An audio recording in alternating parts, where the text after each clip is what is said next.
Bonjour canke bon après-midi bakunzi ba Keje Media ndiza ko muri mugwe neza mukomeye nanje ndaha ndi fresh sad Imana yabikoze ndi muzima reka ndaguha ikaze kandi kuri Keje Media mu kiganiro kidasanzwe aho tuza kuyaga ku bintu vyiza cyane ibintu by'akamaro ibintu byari bikeneye ko umenya canke wiyibutsa uko birashika umuntu akibagira ndije bikeza Fleur ya Audrey kuri micro za Keje Media reka nsabe wa muntu ngigambira se kuri Keje Media tugire subscribe canke s'abonner ni bonso z'umuntu wacu tugire like tugire comment tugire share kugira ngo twereke ko uri kumwe natwe uzoba ukoze cyane reka ndagusabe nturambiwe kudukurikirana uno munsi naje canke ndabazaniye ibintu dukunze kwirengagiza dukunda kwibagira cyane bya bintu tusigaye dufata nkaho menga ari ibintu bisanzwe tagiha agaciro aribyo twita imico n'akaranga by'igihugu cacu canke by'igihugu cy'u Burundi.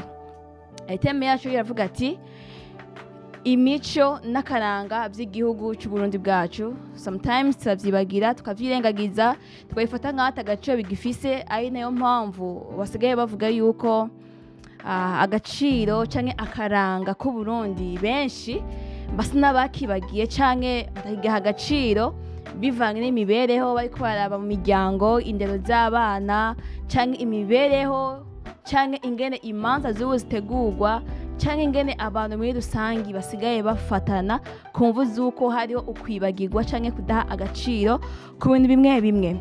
Reka nsabe wowe uriko dukurikirana nimba hari ico wowe uzi ku mico n'akaranga by'igihugu cy'u Burundi twandikire muri commentaire utubwire uko wewe uvyumva canke uko uba ubizi uko uvyibuka birashobora gushika ugasanga kuvyo tugira tuvuge ko hariho nawe iciyumvo ushobora guterera urahawe ikaze twandikire muri commentaire utubwire nawe uko uvyumva canke nimba uvuga ati ni sawa cane ndabateye intege nawe nyene urahawe ikaze twandikire muri commentaire. Hama hari ibintu nyamukuru bigize imico yacu y'akaranga imico yacu n'akaranga by'igihugu cy'u Burundi aricyo bintu 9 hariho icambere ururimi rwacu rw'ikirundi ururimi rw'amavuko icya kabiri umuryango cya gatatu ingoma n'imbyino cya kane imigenzo y'ubugeni n'inkwano imigani n'imiziro inka ubuhinga n'akazi k'intoke imfungurwa n'inyifato mu birori indirimbo n'imivugo. Ibi ni ibintu 9 bikuru bigize imigenzo yacu y'igihugu cyacu cy'u Burundi ariko nifuza kutuyaga ko ubwa mbere na mbere nagenda ndababwira yuko imico n'akaranga by'u Burundi ni byinshi kandi birerekana ubuzima inyifato n'agaciro ku Burundi. Niyo mpamvu dukwiye akenshi kwama tuvyibuka kandi tukabiha agaciro bigatuma tutanga indero nziza mu bana bacu dufatiye ku migenzo yacu bigatuma tugira ibindi vyerekezo by'ubuzima dufatiye ku migenzo yacu y'igihugu cyacu cy'u Burundi. Ubwa mbere navuze ururimi rw'amavuko canke ikirundi ni inkingi y'umuco w'abarundi rurimwo imigani indirimbo amazina y'iteka n'imiziro. Ikirimi kandi kirakoreshwa mu kwigisha no mu kurera abana bacu kugira ngo bikunde baronke indero nziza canke bagire ubundi buranga bwiza bukabafasha mu buzima bwabo. Ubugira kabiri navuze imiryango canke umuryango wagutse. Iyo tuvuze umuryango turabona cyane muri kino gihe turabona abavyeyi n'abana gusa ariko aho hambere umuryango wari ugizwe na basokuru abavyeyi bayinasenge nabo twita bamwe baba bavukana ba mama bacu ba marume canke ba nyinabo n'abana ubwabo. Ubugira kabiri ku muryango nyene harangwa ukubahana gusangira no gufashanya mu byiza no mu bibi. Aho ni mu gihe umuryango uba nyene umuryango by'ukuri umuryango wagutse umuryango utahuritse kandi umuryango ufise intumbero nziza. Ubwa gatatu twabonye ingoma n'imbyino. Ego ingoma ingoma ziravuzwa akenshi mu manza, ziravuzwa akenshi iyo habaye ibirori vyo mu gihugu, n'imvyino ziravugwa canke zigatambwa mu gihe hariho imanza zitandukanye. Ariyo mpamvu ingoma bavuga ko ingoma zifise agaciro gakomeye mu mateka, ubutegetsi n'imihango. Ingoma n'imvyino nk'intoke, ubuhanuzi, imisambi zirakoreshwa mu birori n'imanza. Murumva yuko ingoma n'imvyino ari ibintu bifise akamaro cyane cyane mu migenzo canke mu mico n'akaranga vy'igihugu cacu c'u Burundi. Ubugira kane twabonye imigenzo y'ubugeni n'ubukwe. Imigenzo y'ubugeni n'inkwano. Inkwano ni ikintu c'agaciro kigaragaza ubumwe, kigaragaza icubahiro, kigaragaza agateka. Inkwano ni ikintu kidasanzwe mu gihe abantu babibona nk'uko ari icubahiro vy'ukuri. Tukiri ngaho nyene ku migenzo y'ubugeni n'inkwano, ca tubona gusaba, gukwa, inkwano. Tuvuze inkwano aho hambere ca tubona inka, kubera ko inka nico kintu cari gifise agaciro canke gifise agaciro mu gihugu c'u Burundi cyangwa mu migenzo y'ikirundi.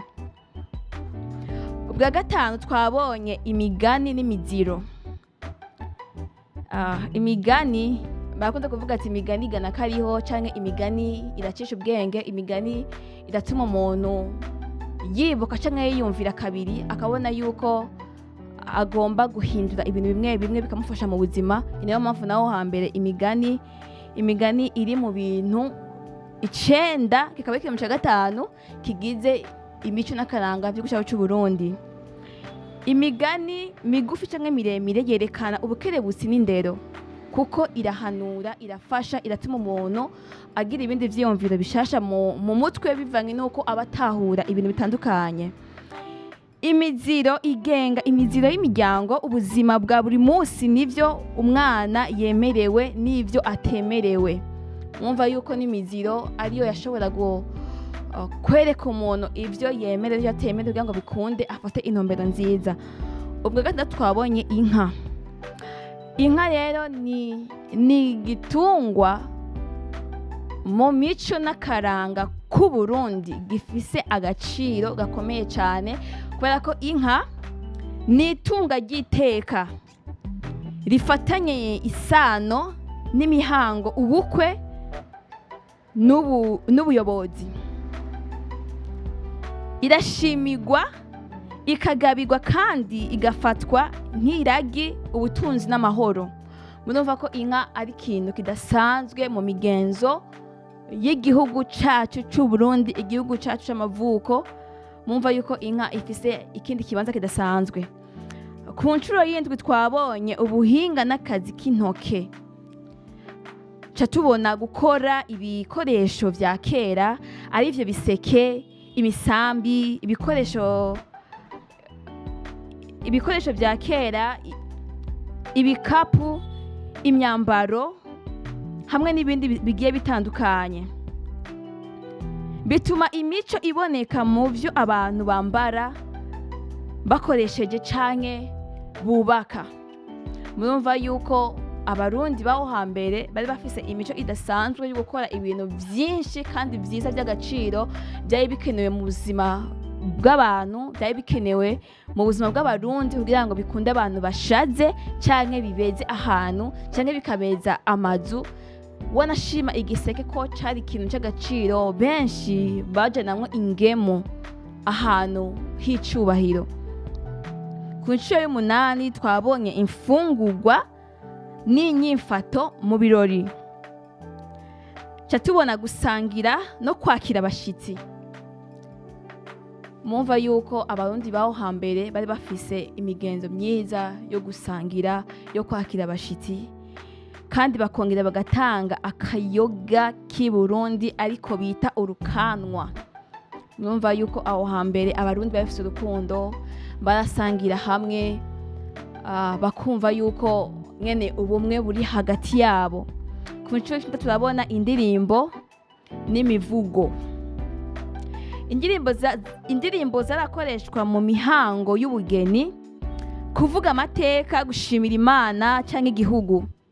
Harimo n'indirimbo z'imigambi, izo ku rugamba n'iz'ubugeni. Mumva yuko abarundi bamwe ari abahizi, abarundi bafite impano zidasanzwe. Ibyo byose ni inkingi z'akaranga k'Uburundi kandi vyerekana ubwiza n'ubudasa bw'imico ya kera ni iyubu. Reka turabe ubwo budasa batubwiye.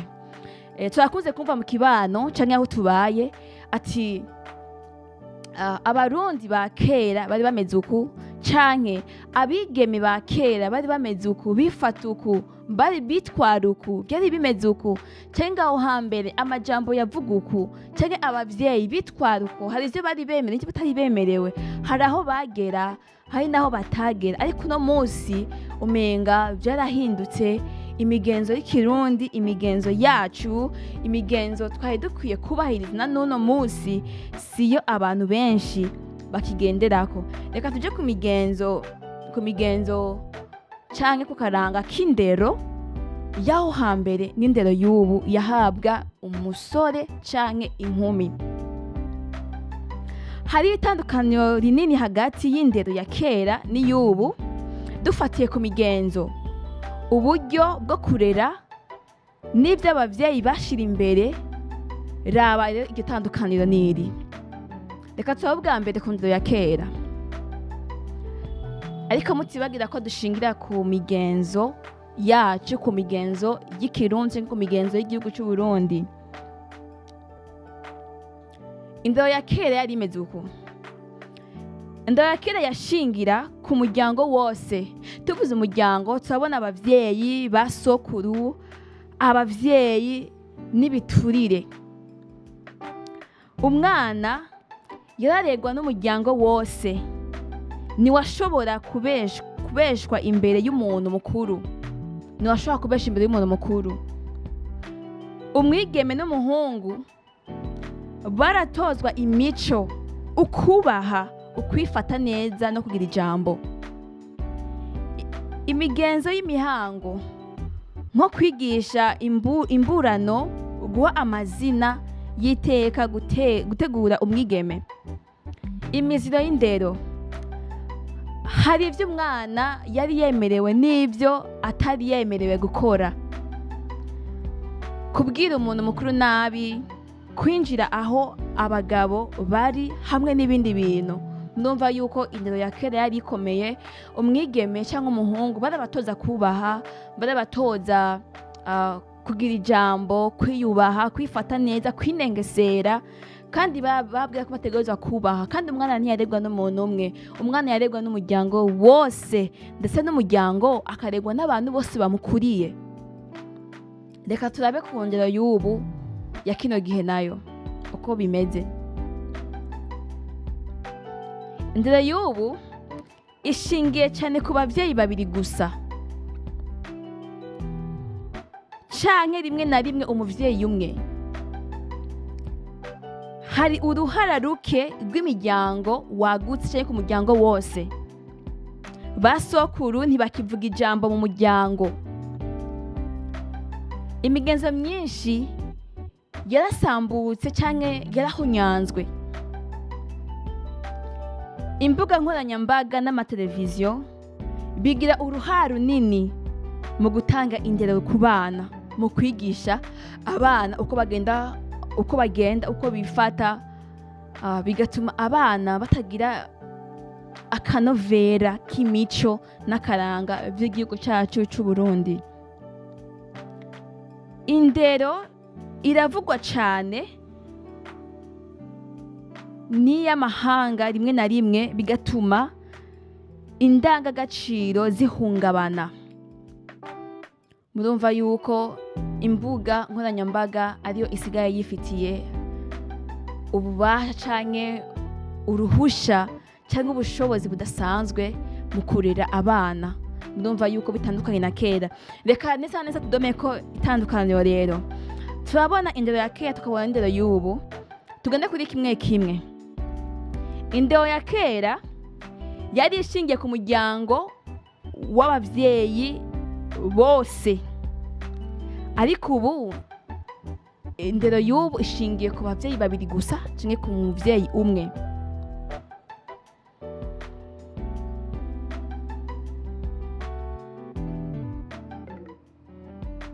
Indero ya kera abana barahabwa ubuhanuzi ku bantu batandukanye, abana bakagira icerekezo cyiza cy'ubuzima, ariko na n'ubu basigaye bahabwa impanuro n'imbuga nkoranyambaga. Umwana yarigishwa imico, ariko ubu umwana yiga akenshi ibiciye mu mashuri canke mw'ishure. Akaranga karubahirizwa, akaranga k'ubu naho karahunyanzwe ku mvo z'uko ngo iterambere ryaratuziye, iterambere risigaye riyoboye abantu benshi, bigatuma n'indero ku bana itakiriyo, indero itakibereye mu miryango, aho usanga umwana ashobora guhangana na se, umwana agahangana na nyina, umwana ntiyubaha umuntu n'umwe, umwana akibona nk'aho ari umuntu mukuru, umwana umenga aremerewe byose, umwana nta kimugera, umwana ntacyo adashoboye, byose arabishoboye, umwana arigenga, umwana niwe yiyobora, umwana niwe abona icyo agomba gukora. Mumva ko bitandukanye na kera. Kera hoho warumva n'imigani, aho wasanga mwicaye mukikuje haziko, bakabacira imigani canke mukabwirana ibitito, mukigishanya, umwana akagira akaranga, umwana akama yibuka basekuru, umwana akama yibuka ivyo agomba kwitondera, umwana akama yibuka wariwe, umwana akabona agateka kiwe, umwana akabona ko iyo azoja hakenewe icubahiro, iyo azoja hakenewe iteka. Uburundi bufise imico n'akaranga bikomeye kandi bihambaye mu kumenyekanisha imico, amateka, ukwigenza kw'abarundi. Ibintu bikomeye rero bijanye n'imico n'akaranga vy'igihugu c'Uburundi. Umuryango n'ubufasoni. Umuryango ni insiguro y'imibereho y'abarundi, haranga ukubaha hagati y'abakuze n'abato, ubugeni n'inkokora, bugafata neza abashitsi no gusangira. Indirimbo canke umuziki n'imvyino z'abarundi, ingoma z'abarundi zirakomeye cane, zifise insiguro y'iteka, ubumwe n'umugambi. Ivyo n'indirimbo za kera zirakoreshwa mu birori, mu bugeni n'imiziro, canke ahantu hatandukanye hagiye hatandukanye, mu gihe habaye ibirori vy'igihugu, canke mu birori mu miryango yacu, canke mu gihe bikunze bigasaba ko bija mu mahanga. Turakunze no kumva yuko ingoma z'i Burundi zikunzwe ku isi yose, yuko mu Burundi abatimbo bavuza neza kandi ingoma ziryohera amatwi, kandi ari iziteka, ziteye icyubahiro, ziteye igomwe. Twari twababwiye ikirimi c'ikirundi canke c'i Burundi, ico twita ikirundi ni ururimi rwa bose, rurimwo ubwenge bw'abarundi, imigani, imiziro n'ibitito. Rurakoreshwa mu kurera, mu kuvuga amateka no mu gusaba inama. Imyambarire ya kera ca tubona za mpuzu z'ibiti, imbega hamwe n'imvutano. Reka turabe ivyo ngaha batubwiye. Imvutano n'impuzu z'ibiti zambarwa mu mihango. Abarundi barakunda kwambara neza kandi ku buryo buteye igomwe, uburyo bubereye. Nanone si vya kera, abarundi mu mibereho yacu canke mu mibereho yabo n'abantu bakunda gushaza, n'abantu bakunda ko aho bari hose iteka, icubahiro, ubumwe bigomba kubagaragara ko. Imigenzo n'imiziro. Abarundi barubaha cyane imiziro yo kubaka urugo, kwakira abashitsi no gushikiriza inyigisho z'abasokuru. Imiziro nk'iyo batarenza ku ziko, kwitora amazina nuko bifata mu muryango. Ubworozi ari bwo tubona neza canke ubwa mbere na mbere tukabona inka n'uburimyi, canke ubworozi n'uburimyi. Ubworozi bufatwa nk'ikimenyetso c'iterambere ku gihugu canke mu muryango canke ku muntu ku gatwe kiwe. Mumva yuko uburimyi cyangwa ubworozi ari ikintu c'iterambere kandi c'iteka, kizana ubumwe n'itunga aho uherereye hose. Abarundi benshi n'abanyamuryango kandi n'abarimyi, kandi bakaba n'aborozi, ari navyo bitunze igihugu cy'u Burundi. Kuko mu bintu bihari bitunze igihugu cy'u Burundi turabona uburimyi n'ubworozi. Ugiye hiyo mu misozi cyangwa tuvyita ruguru, ahantu hari uburimyi n'ubworozi bukomeye, turabona yuko arivyo bitunze abantu benshi. Kuko umurundi wa nyawe arangwa n'isuka, akarangwa n'ubworozi. Gukunda amahoro n'ubumwe. Hari umuco wo gukemuka amatati biciye mu biganiro. Mu Burundi hariho ukumvikanisha abantu, mu Burundi hariho kuyagisha abantu, hariho kumara amatati, hariho gukemura ibibazo hagati y'abantu, bigatuma haba guhuza, bigatuma abantu baja hamwe, abantu bakagira ubumwe, abantu bakumva yuko hagati yabo urukundo canke amahoro canke ubumwe arivyo bibaganza. Mu Burundi ntawurenganya canke ntawurengana uwundi. Ni imvugo yerekana ubushikiranganji n'ubworoherane. Abantu bagira ubumwe, abantu bagira urukundo, bakagira guhanahana, bakagira urukundo, bakagira ubuzima bwiza mu kibano, mu miryango, mbese no mu gihugu cyose. Imico n'akaranga vy'u Burundi ni umuzingi w'ubuzima, w'ubumwe hamwe n'iterambere. Igihugu cy'u Burundi barakunze kwita ati ni umutima wa Afrika, bisigura yuko igihugu cy'u Burundi gifise uburanga, gifise ubutunzi, gifise imico myiza, gifise abantu beza, gifise abantu b'urukundo, gifise abantu b'agaciro, abantu b'agaciro kandi bakwiriye. None ni gute imico n'akaranga by'igihugu cy'u Burundi bikunda guhinduka canke bikunda gutakaza agaciro mu miryango canke mu mibereho mu gihugu cyose?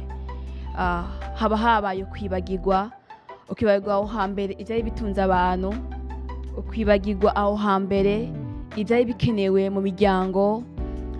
Kera abavyeyi baricarana n'abana bakayaga, abavyeyi barahanura abana, abavyeyi barereka icerekezo ciza abana babo, abavyeyi barafata umwanya mwiza wo kurera abana, abavyeyi barigisha cyane cyane ku mwigeme, baramwigisha ku vyerekeye ubuzima bw'urugo, uko agomba gukora, baramwigisha akazi ko mu rugo, baramwigisha uko agomba kwifata, baramwigisha urukundo, baramwigisha kwitwara neza, baramwigisha ko ari umuntu w'agaciro kandi iyo azoja bamukeneye ko n'agaciro.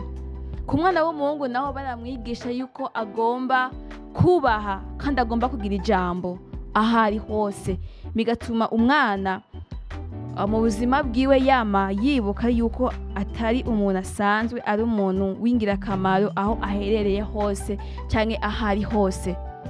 Bitandukanye n'ubu abavyeyi ntibakiyaga n'abana babo, basokuru ntibakiyagira abuzukuru akahise k'Uburundi, canke batwibutse imigani, canke bibutse imigani, ibitito, bigishe abana babo, abuzukuru babo uko bagomba kwifata muri kino gihe ca none, uko bagomba kumera kugira ngo bikunde baze bashike ku zindi ntumbero nziza z'ubuzima bwabo. Murumva yuko habaye gutakaza agaciro ka nyako ku bana babo canke ku buzukuru babo, bigatuma imiryango myinshi muri kino gihe ibabaye, ati abana ntibakicubaha, abana basigaye bameze uko tudatahura, abana basigaye bameze uko tutigeze tumera, abana basigaye bifata uko tutari twiteze, abana basigaye bameze nk'aho umenga ntibatahurize, ntibakicumvira abavyeyi, ntibakibona agateka k'umuryango. None umwana yomenya umuryango utamweretse? Umwana yomenya umuryango atazi? Umwana yoha agaciro gute umuntu nawe ubwawe atigera abona uha agaciro igihugu canke abavyeyi canke abagukuriye? Reka buno tubone agaciro k'ingoma nako. Ingoma ni kimwe mu biranga bikomeye by'akaranga k'Uburundi, kandi ifise akamaro kadasanzwe mu mateka y'igihugu n'abarundi. Reka turabe impamvu. Ingoma ni ikimenyetso c'ubutegetsi n'iteka. Mu Burundi bwa kera, ingoma iyo yarangura ubutegetsi,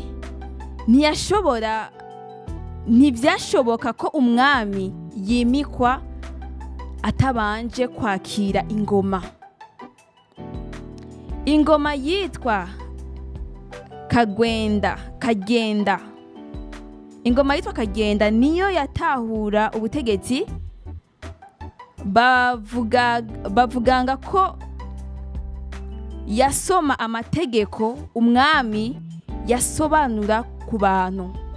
Bavuga ko iyo ngoma yasoma amategeko umwami yasobanura ku bantu. Bakavuga kandi ko ingoma ari ikimenyetso c'ubumwe n'amahoro. Ingoma yarakoreshwa mu gusenga canke mu bantu b'Imana, baba twita abasenzi canke mu basabamana, imihango y'igihugu, no mu kwerekana ubumwe bw'abarundi. Iyo ngoma yavugaga, yasigura amahoro, umutekano canke ibirori by'iteka. Murumva ko ingoma ari ikimenyetso ciza canke ari igikoresho kidasanzwe c'iteka n'icubahiro mu gihugu c'Uburundi. Baravuga kandi ko ingoma iranga akaranga k'Uburundi. Ati gute? Umuco w'ingoma ni umwihariko w'Uburundi. Abavuzi b'ingoma barategurwa hakiri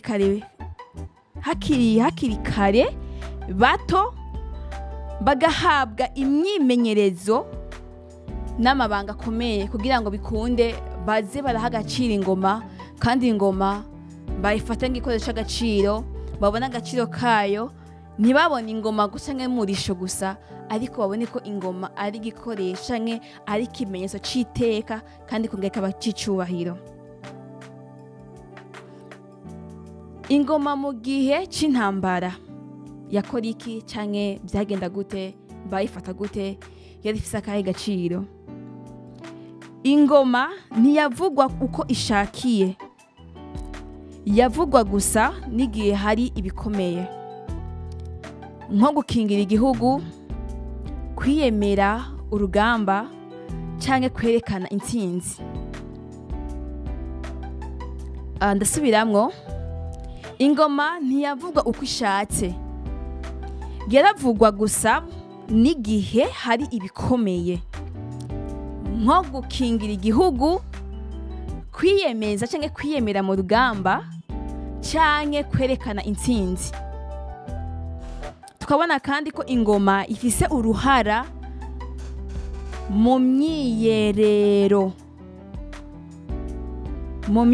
canke mu myemerera. Hari igihe ingoma yavugwa ko rusengero rwa kera igafatwa nk'irimo imbaraga zidasanzwe. Mwumva ko ingoma cyari igikoresho kidasanzwe kandi igikoresho cyiza cy'iteka n'icubahiro cy'u Burundi. Tukabona kandi ko ingoma cyari ikintu canke cyari igikoresho umwami cyamutera iteka ahageze hose. Umwami ahageze ingoma yaravuga, umwami ahari ingoma yaravuga, umwami ahari hama hariho ingoma zimukikuje kugira ngo zerekane yuko ari ikimenyetso cy'ubutegetsi. Babone ko hariyo umutegetsi ari muri ico kibanza, babone ko umutegetsi yageze muri ico kibanza, yuko aho hantu hari umuntu adasanzwe. Ingoma ni umutima w'Uburundi bwa kera, si umuziki gusa, ahubwo ni ikimenyetso cy'ubutegetsi, umuco, ubumwe n'icubahiro. Nico gituma kuvuza ingoma ari vyiza kuyivuza mu gihe hari ibirori ku rwego rw'igihugu canke ku rwego mu gihe cy'ubwami, mu gihe hariho umwami gusa. Turakunze kubona muri kino gihe hari ingoma zivuzwa mu bihe vy'imanza, mu bugeni canke mu bindi bihe bitandukanye, ariko turabona ko mu Burundi bwa kera ingoma yavuzwa mu gihe hariho ibirori vy'umwami vyerekana agateka k'umwami, icubahiro c'umwami, nkuko twabonye ko ingoma isigura canke ari umutima w'Uburundi bwa kera, nkuko ari umuco, ubumwe n'icubahiro cy'igihugu c'u Burundi. Nanone turagomba kwama twibuka imico n'akaranga by'igihugu c'u Burundi kugira ngo bikunde ibintu bimwe muzo turabiha agaciro. Abarundi mwibuke agaciro, mwibuke iyo mwavuye, mwibuke aho hambere uko vyari bimeze, mwibuke yuko mu gihugu dufise ubutunzi budasanzwe, kandi hariyo imyuga myinshi, hariyo byinshi byakorwa kera ariko muri kino gihe bitagikorwa. Kera hariho ababumvi benshi, hariho abajisha benshi, hariho abakora ubugenegene bwinshi, hariho ibintu byinshi abana canke imisore canke inkumi canke imiyabaga yajamwo, bigatuma igihugu cacu gitera imbere, kigira ibintu byinshi by'akarorero ku buryo n'amahanga canke n'amakungu ashobora kuza kurora mu gihugu c'u Burundi. Ariko muri kino gihe bitagihari, kumvo z'iterambere, amatelefone yaratwaye abantu, imbuga nkoranyambaga zatwaye abantu. Ubu abana bigishwa n'imbuga nkoranyambaga, abana ntibakironka ingero ziva haziko, abana ntibakiregwa n'abavyeyi uko vyari bikwiriye, abana ntibakironka za ndero zari zikwiriye zaho hambere, aho umwana w'umukobwa yigishwa ibikorwa vyo mu rugo, bigatuma niyazoja azobe ari umuntu w'agaciro kandi afise ivyo azomarira umuryango azoba agiyemwo. N'umwana w'umuhungu bakamwigisha kugira ijambo, bakamwigisha gukora, bakamwigisha kurondera, bakamwigisha kugira ijambo kugira ngo bikunde nawe azobe umushinga ntahe, aze acira imanza abandi, aze abe umuntu w'agaciro aho azoba aherereye. Nahawe rero kwikosora, nahawe wo gusubira ukibuka aho hambere Umurundi uko yari ameze, uko yari abayeho, ivyaranga umurundi yuzuye, ivyaranga umwigeme waho hambere n'ivyaranga umusore waho hambere, bitume wumva yuko ugomba guha agaciro imico n'akaranga by'igihugu c'u Burundi. Ego hari imiziro myinshi, hari ivyo tubona canke mubona nkaho menga ni ibintu atasiguro vyari bifise, ariko abarundi baho hambere baravyubahiriza kuko vyari bifise ico bisigura.